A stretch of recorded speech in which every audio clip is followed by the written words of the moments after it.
Recipe టేబుల్కు స్వాగతం. ఈరోజు కొబ్బరి చట్నీ హోటల్ స్టైల్లో ఎలా తయారు చేయాలో చూద్దాం.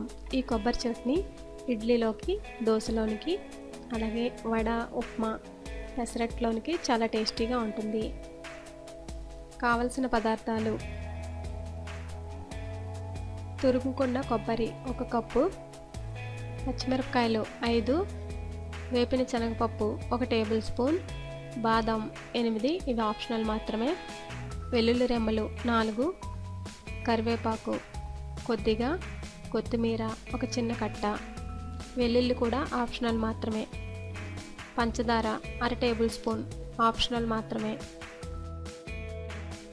ఉప్పు రుచికి సరిపడినంత, సాయిమినపప్పు 1/4 టేబుల్ స్పూన్, ఆవాలు 1/6 టేబుల్ స్పూన్, జీలకర్ర 1/6 టేబుల్ స్పూన్, ఎండుమిరపకాయలు 2, నూనె 2 టేబుల్ స్పూన్స్. ఎలా ప్రిపేర్ చేసుకోవాలో చూద్దాం.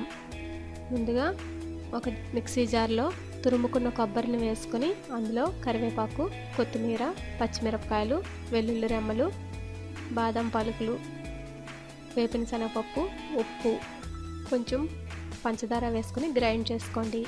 ఈ గ్రైండ్ చేసుకున్న మిశ్రమాన్ని ఒక బౌల్లోనికి తీసుకుని ఒక పక్కన పెట్టుకోండి.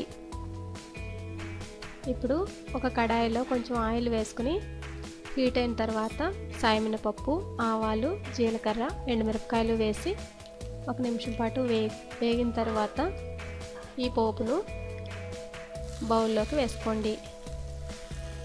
ఒకసారి బాగా కలుపుకొని వేడివేడిగా సర్వ్ చేసుకోండి. ఈ చట్నీలో తాలింపు అవసరం లేదు, కానీ నేను తాలింపు పెట్టాను.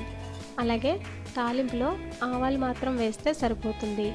బాదం పలుకులు వేస్తే పచ్చడి ఇంకా కమ్మగా ఉంటుంది. చూసారు కదా, ఇడ్లీతో కొబ్బరి చట్నీ ఎంత టేస్టీగా ఉంటుందో. మీరు కూడా ట్రై చేయండి. అలాగే మీ ఫీడ్బ్యాక్ను నాకు పంపించండి. మరిన్ని రుచుల కోసం రెసిపీ టేబుల్ను సబ్స్క్రైబ్ కాగలరు. ధన్యవాదములు.